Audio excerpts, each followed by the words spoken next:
मित्रमैत्रिणींनो, मागच्या 1-1.5 महिन्यापूर्वी अशी काय भांडणं झाली होती आणि ती भांडणं सोडवताना लय मोठं प्रकरण झालं.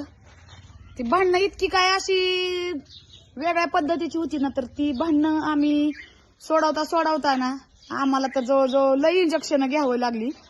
कुणीच ती भांडणं सोडवायला तयार होत नव्हतं, कारण ती इंजेक्शनच बघून भीची लोक.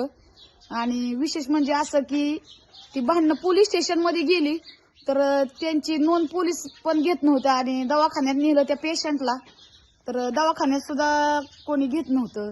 तर ती भांडणं होती कुणाची तर तुम्ही बघू शकताय. शरू चल, हा आहे शरू. शरू तुझा कान दाखव. का शरूचा कान तुटलेला आहे. हो का, दिसतोय का? यू यू का शरूचा कान तुटलेला दिसतोय का? तो का शरू यू.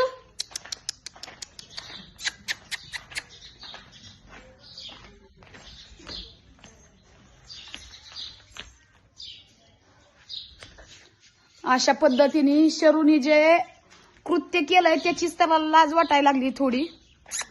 तो का परत भांडणं नको म्हणून त्याचे वडील आहेत अलीकडचे आणि त्याच्या वडिलांनी त्याला समजून सांगितलं की परत भांडू नको. पोलीस स्टेशन मध्ये पण त्याची केस घेतली नाही. दवाखान्यात गेलं तर आम्हाला सुद्धा चावलं. म्हणजे त्यांची भांडणं सोडवता आणि 13 इंजेक्शन बघा ज्यांनी सोडवलेत ना त्या प्रत्येकाला 13 इंजेक्शन घ्यावी लागली. अशा पद्धतीची काय भांडणं अशी वेगळी पण असतात. त्यापैकी शरूचं एक भांडण आहे.